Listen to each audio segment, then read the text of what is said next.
Tell me where you came from. All right, I was born in Albany, Georgia, 1925, and I will be 73 years old on February 21st this year. During the Depression years, my father's business, he was a haberdasher, failed down during the Depression years in Georgia, and we moved up to New York when I was about 8. And from that time on is when I began to become interested in comics.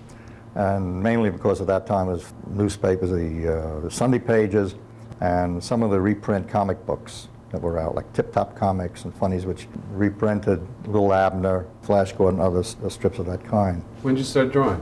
I started drawing about the time I came up to New York. And the first thing I began to draw in was a half of a ledger book that my father had brought up with him from the South. And I wrote and illustrated my first story, which had to be about World War I, because at that time, the only war we knew of and just finished with was World War I. How did you even find out about the comic book business? I started drawing, as I mentioned, in 1938. And as I developed over the years, I concentrated on drawing and following the styles of the various comic strip artists, not so much comic books, because at that time it was mainly reprints.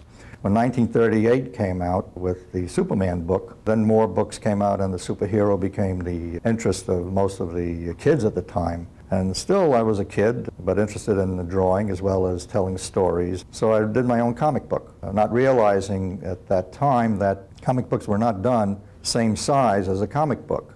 And I drew on this typewriter paper all the panels and hand-lettered in everything to the size and colored it and made up a book as I went along for years, writing different stories and different characters that came to mind that I suddenly became intrigued with. Finally, I got an apprentice job showing my book to a fellow named Harry Chesler, who had a studio at the time. He saw the work and he said, "This is not the way we do the comic book pages," he says. "We do them up at least twice the size in black and white. We don't have anything to do with the coloring at this stage."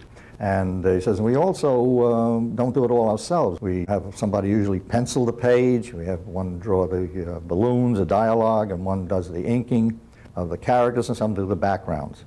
So I saw it became a departmentalized kind of an operation, but I learned working in a studio mainly as an apprentice how the work was being done. And one of the other interesting things that occurred as time went on, starting with Chesler, was that the styles that each publisher or studio followed was somebody that they all looked up to. In Chesler's case, most of the style he would get us to follow was Flash Gordon. The fact that we all did different aspects of the one story, it also, I realized that the original creator was not doing all these stories. There were artists who were able to follow the style of the particular creator, and to get out all the books that they were getting out at the time required many artists into another style. That meant you were a professional, and you could follow anybody's style as long as you knew your basic anatomy and drawing skills. Well, I remember looking at old Chesler books, and they seemed to all look like they had Lou Fine covers. Well, in the comic book industry, or the comic books itself, there were other artists who everybody looked up to: Lou Fine, Will Eisner, Macro Boy, who I worked with for a while. The idea was that from the original either Raymond or Milt Caniff, because the two styles being somewhat different, was that Alex Raymond's style was a clean, long line with a lot of anatomy, a lot of detail, and of course it was futuristic. Milt Caniff, who did Terry and the Pirates, was a line with a lot of block shadows. So it was a heavier brush, as in the case of Alex Raymond, it was a very fine linear brush. So a number of the publishers I went to at the time, when I showed my work, one would say, "I think maybe you ought to follow Milt Caniff's style." And the other one would say, "Well, I'd like it to be more like Alex Raymond's style." And of course, within that, the artists such as Will Eisner and Fine and others picked up pretty much from the top cartoonists, and they established themselves as the benchmark in the comic book industry.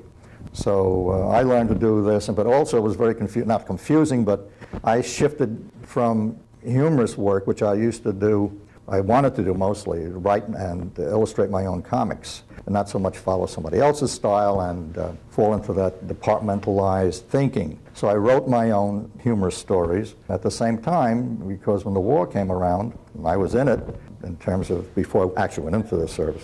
Books they're interested in was superhero, so I had to study more anatomy and do that. So I was shifting from humor, which was following the lines of Little Abner, Al Cap, Pogo, which was Walt Kelly, to the others, which were more realistic. I didn't have any particular style that I wanted to follow, but something of my own that would come out of all this, being surrounded by these very fine artists. And of course, the books that they worked in are pretty well noted. I mean, especially Captain Marvel, Captain America, and all that. So I tried to stay with that. Of course, I went into the comics professionally. I was about 17 years old, and I had sold. And you finished high school? No, I was in high school at the time. I was going to in New York City, the High School of Music and Art. Although I lived in Brooklyn, that's where I decided to go when they offered me the chance to go there. And it was interesting that after class, in the boys' locker room, thinking that I was the only cartoonist I thought of or knew of in the school, I'd find other cartoonists who secretly or just unknown were rolling up their drawings from the locker and going downtown to the publishers to show their work. And that was Joe Kubert, Leonard Starr, Frank Bowl, Norman Mora, who, in fact, Norman Mora and Joe Kubert worked as a team. Leonard Starr and Frank Bowl worked as a team.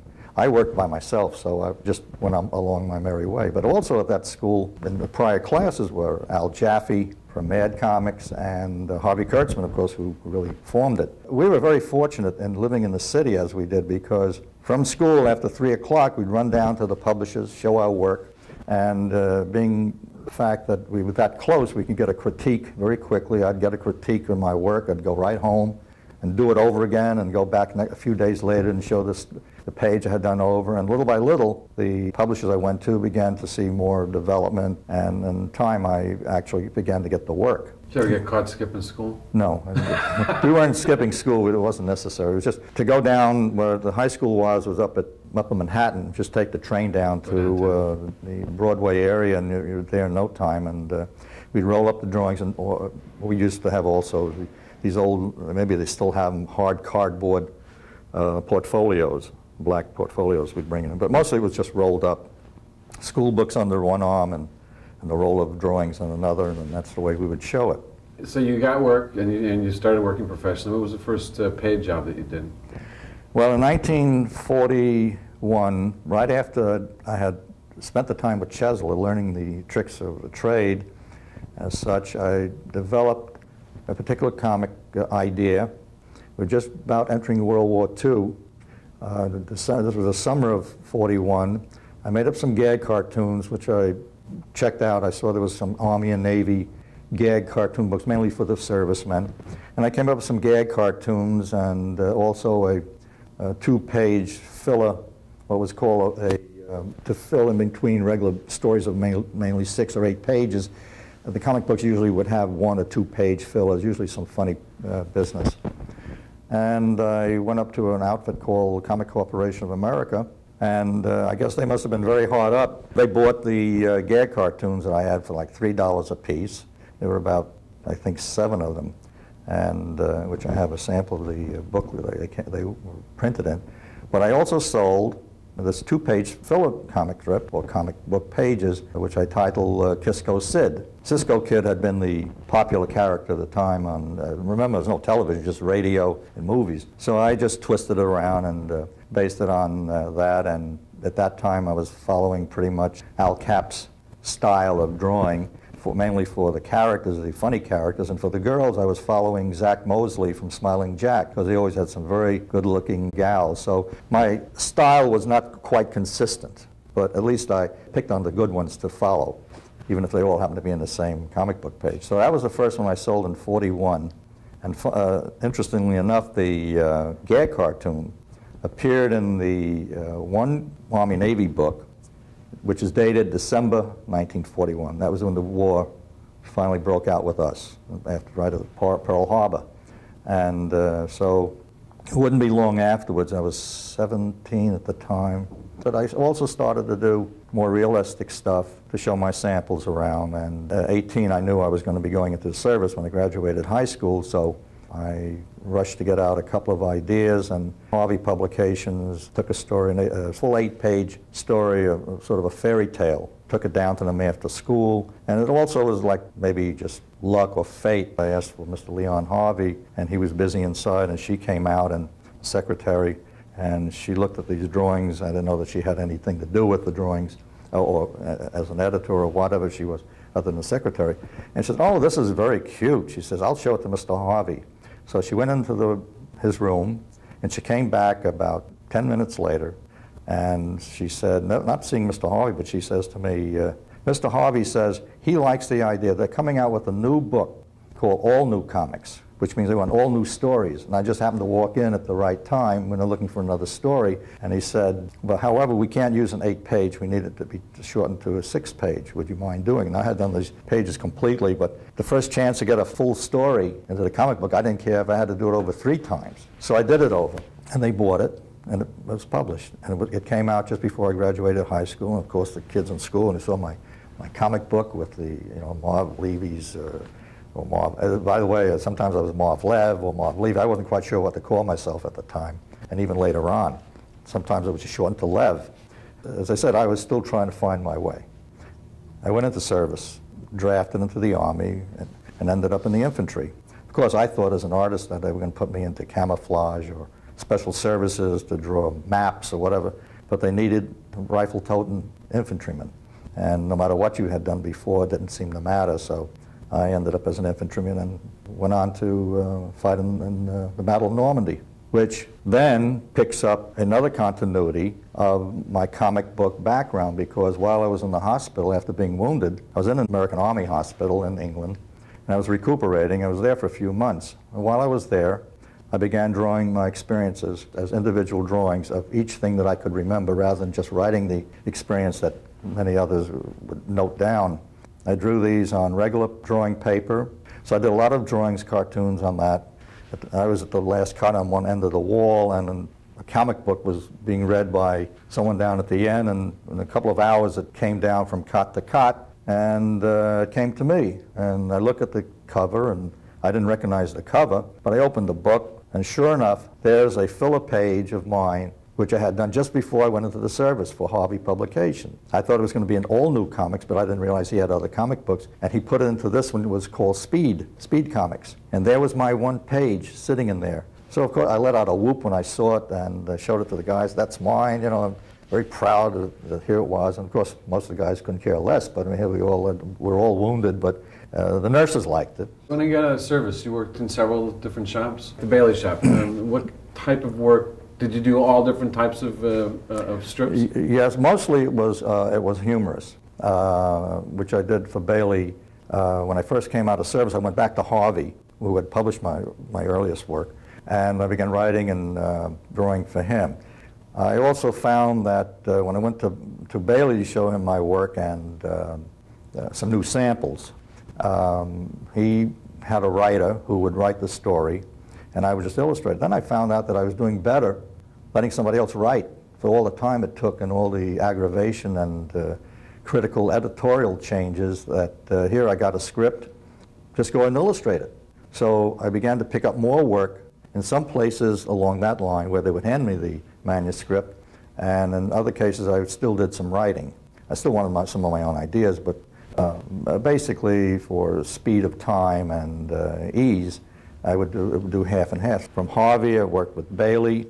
I did mostly fairy tale type stories. We had to follow something of the style. If it was, we were doing, say, Captain Marvel. Later on, I was working on Captain Marvel Jr. and Captain America, doing mainly backgrounds and some sub-characters, where as yet I had not attained full professionalism to handle the big characters. And most of these guys were older. I was still 18.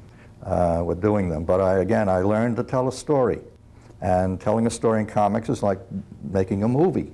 You have close-ups, you have long shots, and I began also at the time, not beginning to think about movies, but it was quite an influence, watching movies, adventure movies, and whatever other movies that gave me an idea of how to handle the storytelling technique. And the artists there all did the same style. Even if the artist worked on Captain America and Simon and Kirby's style, if he went to another comic strip, he would change his style to match that particular strip. But it was the fact that you were able to shift gears into another style. I went to Lloyd Jacquet, also some funny stories. And then Ken Crossan, I did some more realistic work, although they were in the humorous vein, but they were done more realistically. How many guys were in each shops? Were they all generally about the same size? Did they vary based on whose shop it was and how much work they were producing? Well, in the shop as such, it wasn't where they worked. Some of the shops had drawing boards and people, artists worked there. Most of the work in most of the areas I worked, let's say Lloyd J.K. and with Harvey, I did it at home. I never really got to see much of the other artists. You would find yourself in a book when it was published, if you bothered to look for it and found it, with some of the artists that you really looked up to and never got to see them. So most of the work I did was pretty much with unseen artists. Even though like Mort Meskin was in a book with me for Ken Crossan, ended up, interestingly enough, after the one shop that Mort and I worked in together, was after we both got out of comics and went into storyboard, we both ended up working at BBDO, advertising agency, in their art department doing storyboards. So a lot of the comic book artists gave up on comic books because of deadlines and you could get more money in the fields. Yeah, and also the fact that you had a steady job now working inside at the agencies that paid more. Maurice Whitman, Mort Meskin, myself, and some others became storyboard artists with that background of comic books, which were able to let you now tell a story even though it was in another venue, such as TV commercials. And basically that's the way a comic or a storyboard is done to tell a story for television. Basically it's a comic book page. But the book business in itself floundered. And 5 years later, after I was out of the comic books, I got called from Lloyd J.K., who was running a comic book studio. He asked me if I had any work that wasn't published or had not been shown. I said, yes. How come you're calling me now? This is like years since I've done any work for you, since 1946, and it's now 1952, I think it was around that time. And he said, well, don't you know there's a war on? I said, what does that have to do with it? He says, the Korean War is on. He says, what do you think how do we sell these comic books? It's to the services. It isn't for the kids on the corner block at the candy stores. And it was the first time I realized what was happening in the business. I knew that during the wartime in World War II that paper was the commodity that if you could get paper, you could publish a comic book, and the only way you could get paper is if you had paper before, if you were a distributor or a printer. So anyone trying to break in had a rough time. But there were so many comic books during World War II being produced that somewhere along the line people were getting the paper. And of course, as I mentioned, when World War II ended, so did the comic book business as such, especially the action stuff. And for that reason, when I got a call in 1951, 52, somewhere around there, he asked for the work which I sold to him, work which he had rejected back in 1945, and however, never came into print that I am aware of. Because after the Korean War folded, or ended rather, the comic books took another slump. You got paid though? Oh yeah, I got paid, but I looked around for the books that I was in. But at that time I was already into the commercial art field and doing my illustration and toy and game packaging and whatever required some humorous illustration and generally an advertising need. When you started doing comic books, did you expect to do newspaper strips or advertising art? Was it a step to get someplace? Yes. I had envisioned that one day I would have my own comic strip or do a comic strip for newspapers. That was the ultimate because of all the stories of the wealth and comic book, or rather comic strip artists were known for. And it was an aspiring idea. And actually it did come about sort of a roundabout way after I was out of the comic book business, but in my own art studio at that point back in the 50s. I was doing, as I mentioned earlier, general advertising, art, and illustration. A friend of mine, Herb Rogoff, who had been an editor at Hillman Publications and was now with Ziff Davis, they were now putting out their own comic books besides the other magazines that Ziff Davis had, and he was heading up that division, and he called me up and asked me if I wanted to do some work for him, which I did. And then he said that he had an idea that a writer that had done a particular story before, the syndicate was interested in doing it as a Christmas feature. For newspapers, and it would be running only from Thanksgiving to Christmas. So we had a package of 24 strips that would be sold to papers as more as a gift to the readers in that holiday season. And he asked me if I wanted to do it, and I said yes, as long as I had my studio, at least I had an income besides what I was doing on the side with this comic strip. And that's how we did the comic strip, and the syndicate folded just as I finished, and waited a year, and I went around with the strip, and it was picked up by George Matthew Adams Service. And they carried it for about 3 to 4 years various papers throughout the country who would take it as a package. Great.